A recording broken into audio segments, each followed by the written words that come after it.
hemos cometido algunos errores, sobre todo en cuanto a la consideración o al abordaje del alma, porque no hemos entendido, insisto, en el propósito eterno, el hilo, qué es lo que Dios está haciendo, cuál fue su idea, su intención, su voluntad inicial, que como siempre sabemos es la misma, porque Dios no cambia de parecer, ¿no? Entonces, lo que necesitamos entender es que nosotros somos espirituales, y ahí ya nos da una pista de grandes errores de muchas personas. Tenemos un alma y habitamos un cuerpo. Claro, son integrales, son un solo ser compuesto por estos tres aspectos, pero eso es indivisible. Uno de los errores es los cristianos o incluso los profesionales cristianos dividir y separar, a ver si puedo trabajar un área o no puedo trabajar un área, o descarto el alma.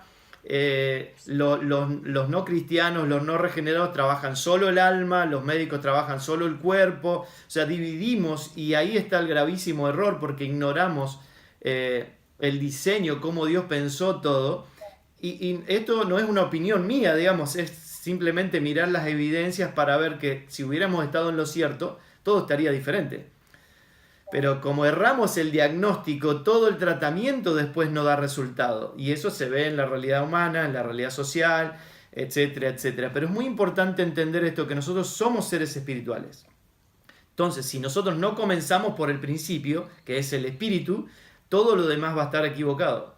Por eso el texto que leías de 1 Tesalonicenses 5:23, Dios establece el orden. Ustedes son un ser integral, pero el orden es espíritu, alma y cuerpo, que lo vemos muy claramente en el origen. El alma es un espacio en construcción, valga la redundancia. ¿Cómo entiendo esto y lo veo muy fácilmente? Porque uno puede ver que un niño, un bebé nace y está en blanco. No sabe nada, no conoce nada, no entiende nada, no tiene nada de experiencia en cuanto a la vida, en cuanto a interpretar el mundo, la percepción de la realidad, etcétera, etcétera. Entonces, muy fácilmente podemos llegar a la conclusión de que el alma, y lo vemos en nuestra propia historia, es el resultado de una construcción de diferentes vivencias, experiencias, palabras, etcétera, etcétera, a lo largo de nuestro cronos, de nuestra vida en este tiempo, ¿no? Entonces, solo para hacer una definición clara, el alma es la sede de la mente, la voluntad y las emociones. Por eso insisto en entender todo esto desde el propósito eterno. Yo no puedo tomar un texto nada más y hacerle decir algo. Tengo que entender el hilo del plan, el hilo del propósito eterno me permite definir, porque yo veo todo el texto, las escrituras de principio a fin, hablan de una sola cosa, hablan de Dios dándose a conocer, hablan de Dios reuniendo todo en Cristo, hablan de Cristo habitando ahora nuestras vidas como tabernáculo, como templo, como habitáculo de Dios, y ese entendimiento, que no es tan sencillo como lo acabo de poner, porque nos está llevando todo un año estudiarlo, pero ese hilo del propósito eterno es el único que nos permite definir realmente las cosas como son. Ahora, en las Escrituras queda muy claro, y lo vemos también en nuestra propia experiencia, que lo que consideramos alma, no tenemos que confundirlo con el espíritu. Ahora vamos a ir a eso, pero el alma es la mente, la voluntad y las emociones de una persona. Mi ser interior, lo que yo soy, lo que pienso, cómo me veo a mí mismo. Por eso es una construcción. Lo que pienso es una construcción de cosas que he estudiado, aprendido, me han enseñado. Lo que siento es una construcción, y así todo en el alma es una construcción. Esto es algo muy importante a tenerlo en cuenta, porque tiene mucho que ver con el propósito eterno, que justamente es una construcción. Y la salvación, si bien es un evento espiritual instantáneo en el que todo está hecho, después la salvación tiene una parte que es el proceso de construcción. Como dice Efesios 4, por ejemplo, que Dios está edificando a través de las 5 gracias. El apóstol Pedro habla de Dios edificando su casa con piedras vivas, personas. En una casa en todo el mundo es una edificación. Jesús habló de las dos casas, una sobre la roca, otra sobre la arena. Es una edificación, solo que uno cavó hasta llegar a la roca y poner los cimientos, y el otro solo la apoyó sobre la arena. Pero eso todo el tiempo se habla de nuestras vidas de manera integral, y habla de la construcción que necesitamos entender cómo funciona. Ahora, hay muchas formas de abordar el alma, y muchísimos, tanto como formas, desacuerdos en cuanto a cómo abordar el alma. Pensémoslo nosotros como cristianos, desde el punto de vista cristiano, ¿cuántas maneras tenemos de abordar el alma? Algunos, por ejemplo, directamente hacen como de cuenta que no existe y no hablan del alma, o la demonizan o confunden que el alma tiene que morir, y otros hacen todo un abordaje desde el alma, que hoy, entendiendo de nuevo el propósito eterno, creo que la mayoría hemos estado operando desde ahí, hacer un abordaje desde el alma y entender las cosas desde el alma, desde las emociones. Entonces usamos sanidad interior, nos metemos con la historia, con la iniquidad y tantas cosas, mezclado alma, espíritu, y no queda muy claro. Pero de nuevo, no es mi opinión, las evidencias nos muestran por los resultados que no es por ese lado. Ahora vamos a entender un poquito más cómo sería. Entonces, miren, el problema, y aquí quiero meterme un poco en algunas cosas que lo voy a dejar a consideración, y creo que ustedes pueden tomarse el tiempo, los que escuchen, y sobre el problema, volviendo a los desacuerdos, es que desde el humanismo, cuando vemos el humanismo, y sobre todo el humanismo metido en la iglesia, todo el abordaje que hacemos lo hacemos desde la sabiduría post Génesis 3. O sea, eso ya es un gravísimo error, porque estamos entendiendo, abordando, metiéndonos a analizar todo desde la sabiduría humana, desde los criterios humanísticos, post desobediencia del primer Adán.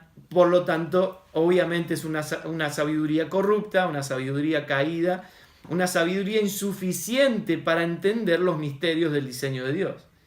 Que es lo que la obra de la cruz nos provee ahora. Es la tecnología de la cruz, pone la naturaleza de Cristo en nosotros, nos hace participantes del propósito eterno, nos hace ver el cuadro completo y nos da acceso a la sabiduría pre-Génesis 3, o sea, de Génesis 1 y 2, donde está toda la intención original y todo el diseño de Dios.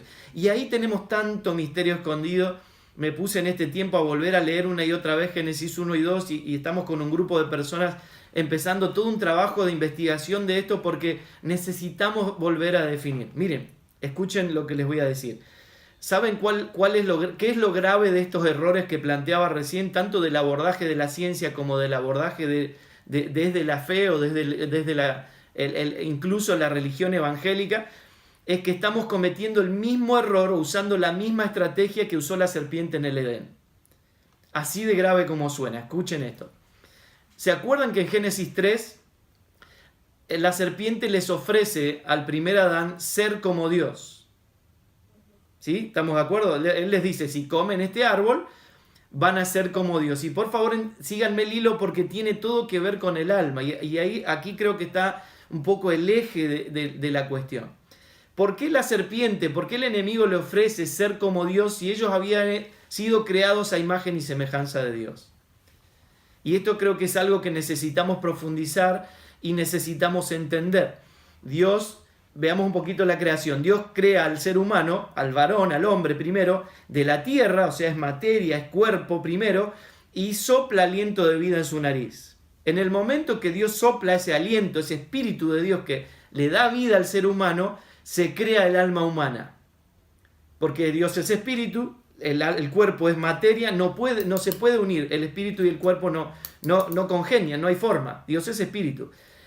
Dios no le sopla su naturaleza, no le da la vida que hoy experimentamos por la obra de la cruz. Le sopla aliento, ¿no? Esa vida que todos tenemos, todo ser viviente tiene un aliento.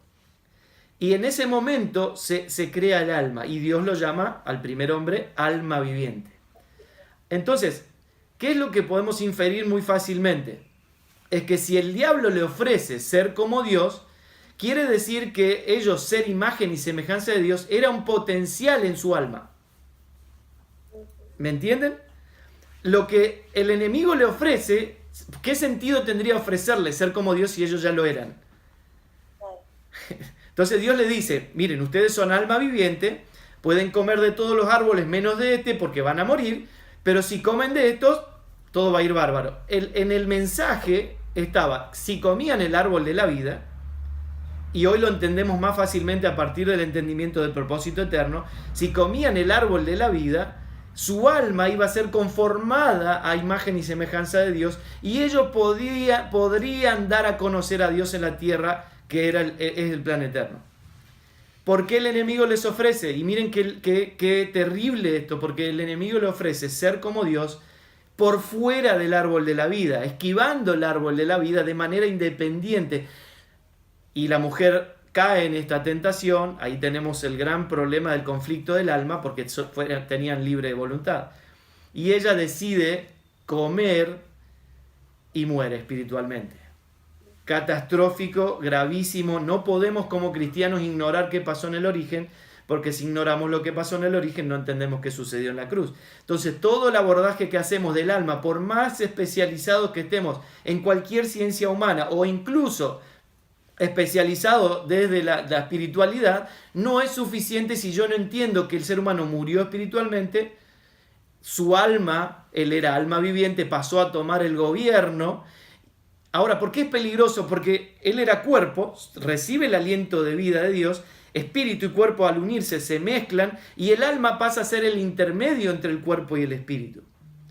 Y esto es tan real que la ciencia lo ve. El psicólogo trabaja la parte del alma que es como espíritu, que es intocable, que yo no sé dónde está la emoción, la angustia, pero el psiquiatra trabaja la parte del alma que tiene que ver con el cerebro y todo lo eléctrico de la unión de las neuronas y las células. O sea, miren cómo el alma tiene una parte física y una parte espiritual en ese momento que Dios la creó. Por eso el alma es tan poderosa. Imagínense estar mediando, un mediador entre lo natural y entre lo eterno. El alma tiene muchísimo poder. Entonces, y esto es gravísimo, el enemigo le ofrece al ser humano ser como Dios, que es el propósito eterno, sin Cristo.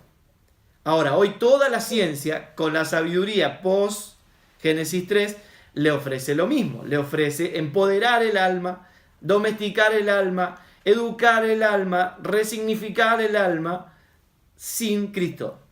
Es lo mismo. Ahora, ¿qué es lo que a mí más me entristece? Es que la iglesia también está cayendo en la misma trampa de empoderar el alma, de darle autoayuda al alma, de fortalecer el alma, cuando el camino no es ese. Ese es el mismo camino que usó la serpiente.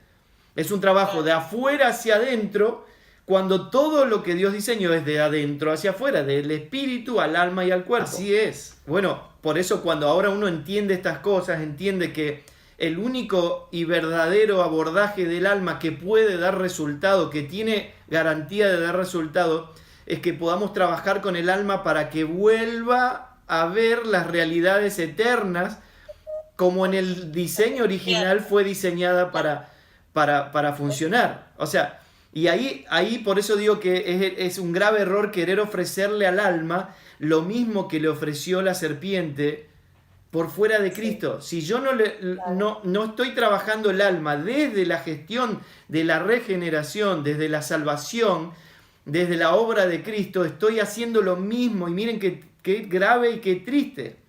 Como cristianos, ofreciéndole al alma lo mismo que le ofreció la serpiente en el origen.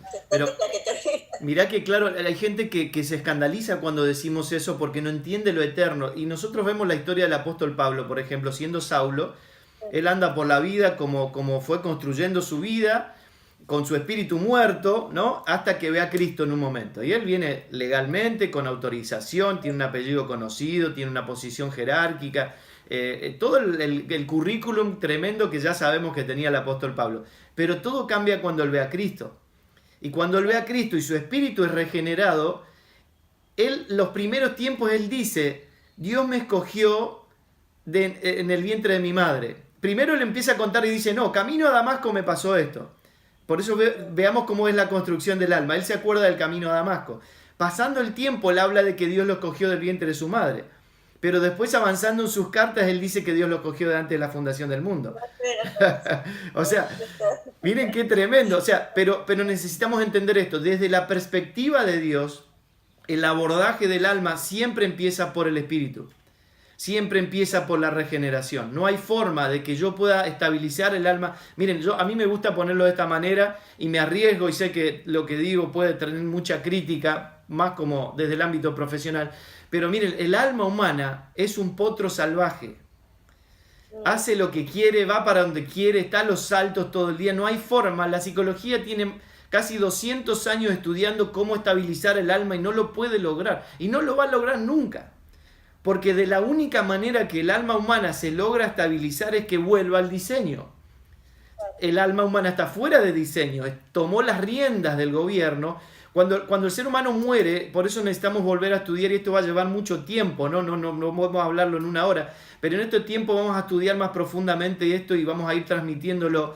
Cuando el ser humano muere espiritualmente, no es que su espíritu desaparece, todo ser humano tiene un área espiritual, solo que ahora se fusiona este poder del alma, del cuerpo y el espíritu en el mediando. Cuando muere espiritualmente, todo ese poder se fusiona en el alma.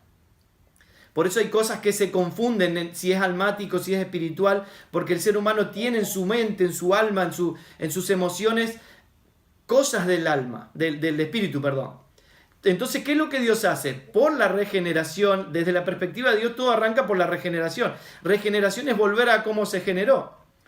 Yo vuelvo a vivir espiritualmente, me conecto a Dios en mi espíritu toma las riendas ahora y todas las realidades espirituales absolutas están grabadas a fuego en mi espíritu yo ya soy amado, ya soy hijo, nada me puede separar de su amor, estoy sentado con Cristo en los lugares celestiales, tengo mentalidad de gobierno, tengo una genética que si me hicieran un ADN espiritual dice hijo de Dios, no es una adopción de papeles nada más, es de genética. Pero claro, ¿qué pasa? El alma viene millones de años tomando las riendas, no la quiere soltar. Claro, alguien almático es alguien que vive, gestiona, se mueve todo desde sus emociones, desde su mente, desde su propia voluntad. Dios diseñó al alma para que sea el intermediario entre el cuerpo y el espíritu. Romanos 8 habla de esto. El espíritu le dice a mi espíritu que soy hijo de Dios. El espíritu le dice a mi alma, hey, sos hijo de Dios.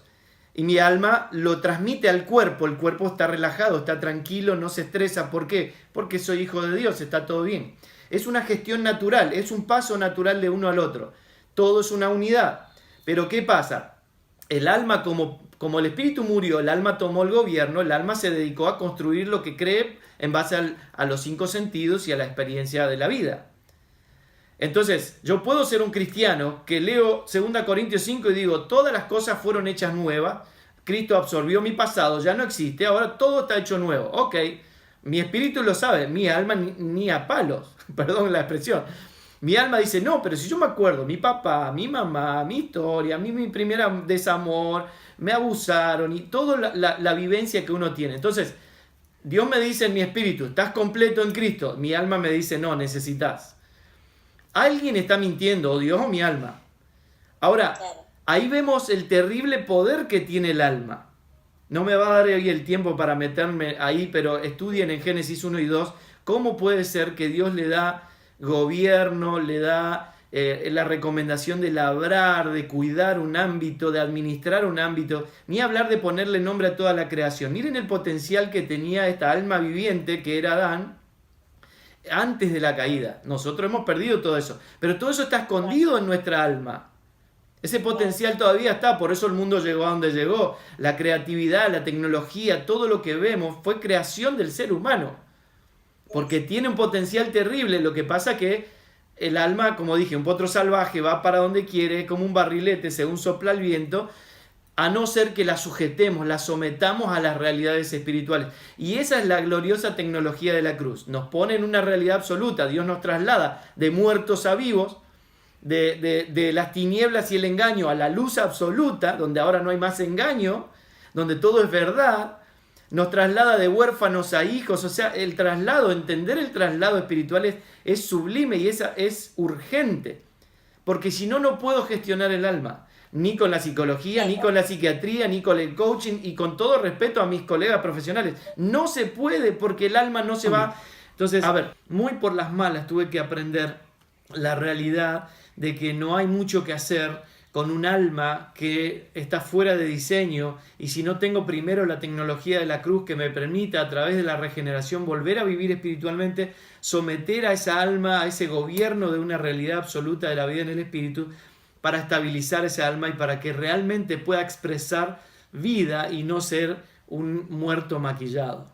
Toda la gestión hermosa que produce esa vida en el espíritu en nosotros es que entiendo que parte de esa salvación, porque es una sola salvación, pero Es una salvación en el espíritu que está diseñada, tiene una tecnología para ser expresada a través del alma en nuestro cronos, o sea, lo eterno expresado en lo natural, en lo temporal, que es justamente el propósito eterno. Por eso Dios nos hace almas, porque el alma, ¿cómo yo conozco una persona? Nosotros nos conocemos y sabemos cómo es la personalidad del otro. ¿Cómo vos sabés que no me gusta el frío? Porque hemos tenido contacto, hemos tenido vínculo y me di a conocer y vos te diste a conocer. Y uno se conoce a través del alma, expresa lo que piensa, lo que siente, la personalidad, el carácter. Eso es glorioso porque Dios lo diseñó así. Por eso el alma no muere, nunca va a morir el alma. La que muere es la carne, exactamente, con el potencial que tenía esa alma que hoy nosotros sí estamos logrando, porque el primer Adán no comió el árbol de la vida y nunca experimentó la naturaleza del árbol de la vida en sí mismo, nosotros sí. Claro, claro. Ahora, hace un tiempo una persona me preguntaba, ¿y cómo es eso? Años de cristiano, segunda, tercera generación de creyente, y no entendía cómo es esto de que el alma tiene que ser salvada, porque confundimos alma con espíritu. Ahora, Pedro acá nos deja, tengo justo 1 Pedro 1, 6 al 9 acá, nos deja muy claro, y él dice, en lo cual vosotros os alegráis, aunque ahora por un poco de tiempo, si es necesario, tengáis que ser afligidos en diversas pruebas, para que sometida a prueba vuestra fe, mucho más preciosa que el oro, el cual aunque perecedero se prueba con fuego, sea hallada en alabanza, gloria y honra cuando sea manifestado Jesucristo. Se le está hablando de poner a prueba la fe, quiere decir que está hablando de una persona que ya fue regenerada, una persona que ya es salva espiritualmente. Ahora miren cómo sigue, dice, a quien amáis, a Cristo, ¿no? Sin haberle visto, en quien creyendo, aunque ahora no lo veáis, os alegráis con gozo inefable y glorioso, obteniendo el fin de la fe, que es la salvación de vuestras almas.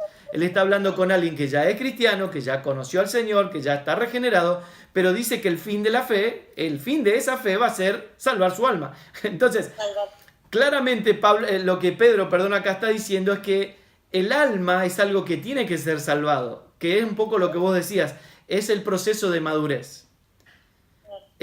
Lo gracioso es que todo esto siempre estuvo en las escrituras muy claramente, pero claro, como estamos velados no lo veíamos. Jeremías 31:33 dice, pondré mis leyes en su mente y en su corazón. Profeta, como 700 años antes de la cruz, y está diciendo que va a llegar el momento que va a haber una tecnología que va a poner las piedras en nuestro corazón, como toda la espiritualidad del ser interior, y en la mente, o sea, espíritu y alma, que hoy estamos entendiendo un poco más, ¿no?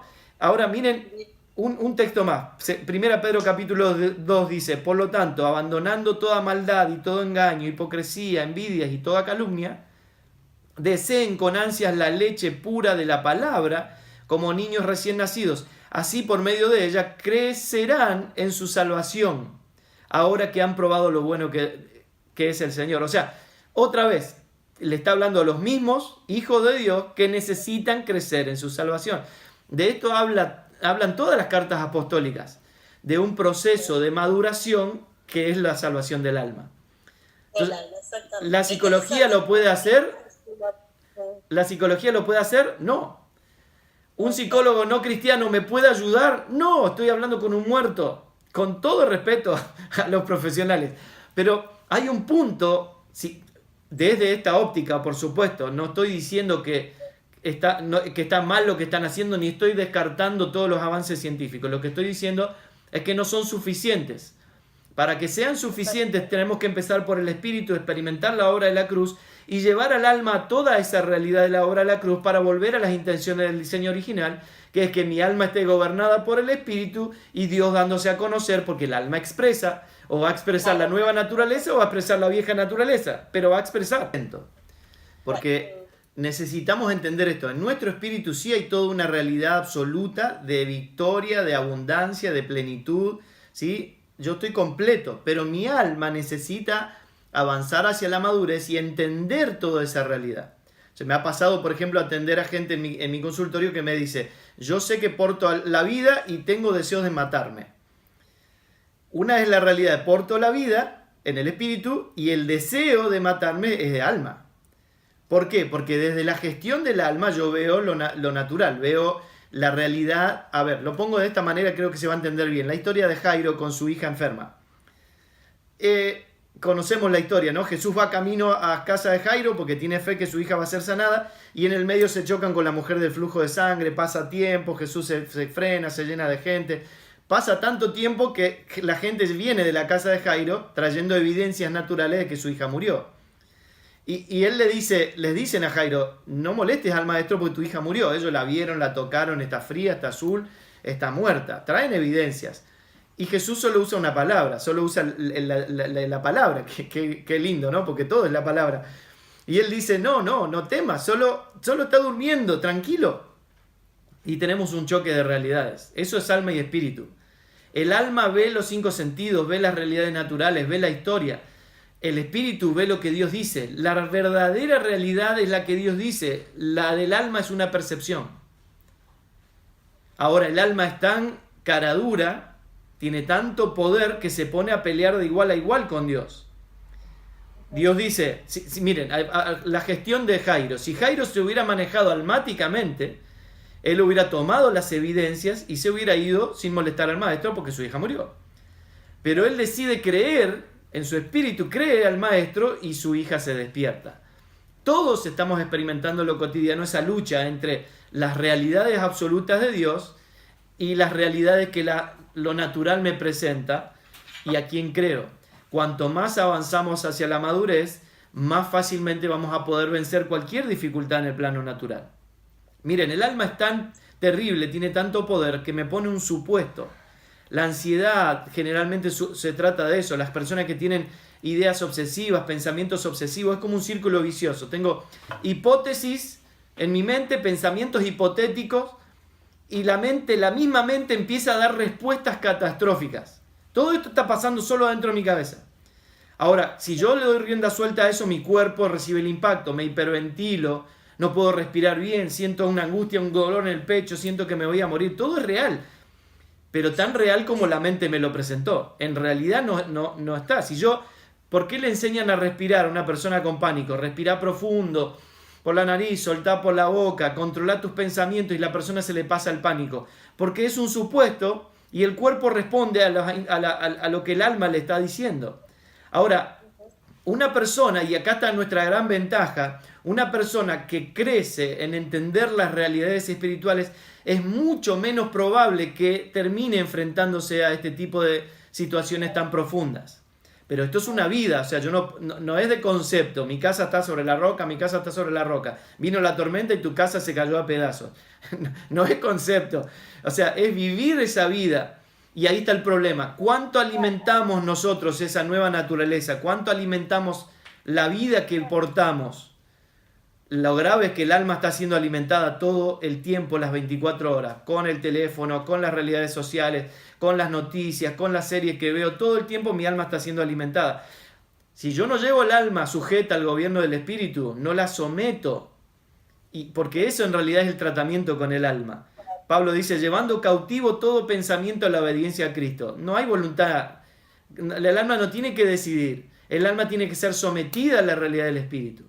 Y ahí es que se va todo tipo de situaciones y de angustia. Igualmente, insisto, esto va a llevar un tiempo en que lo trabajemos, lo entendamos más fácilmente, porque tenemos tan metido el humanismo y todo lo que nos ofrece que hay que hacer por fuera del árbol de la vida, sin Cristo, que vamos a tener que primero entender que tenemos que ir al árbol de la vida, tenemos que ir a Cristo. Y eso es lo que va a producir el fruto natural, las evidencias de un alma gobernada, de un alma estabilizada, de un alma equilibrada, expresando realidades espirituales y no expresando estrés, expresando angustia, expresando situaciones. Miren, esto es tan real que en psicología, por ejemplo, se habla de la depresión reactiva o una depresión exógena, que es exterior, por algo exterior, y una depresión interna o endógena.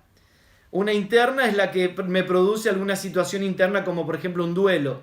Perdí a alguien y tengo un dolor interior.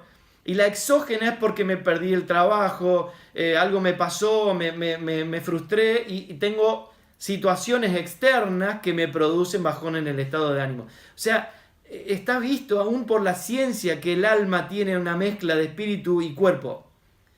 Y queremos trabajarla solo desde el humanismo, desde las herramientas humanas. Es imposible. Imposible. Por eso creo que estamos a las puertas de un gran tiempo en el que, entendiendo las realidades eternas, entendiendo este glorioso traslado de tinieblas a luz y viviendo esa vida, que vamos a poder modelar un alma gobernada, sometida al gobierno del Espíritu, expresando las realidades del Espíritu y el cuerpo respondiendo a esa regeneración. Y todo espíritu, alma y cuerpo irreprensible, intacto, como leíamos al principio, sin culpa. Porque yo creo que si más de uno de nosotros nos ponemos a analizar, tenemos culpa, tenemos reproche, no estamos intactos en algún área de nuestra vida.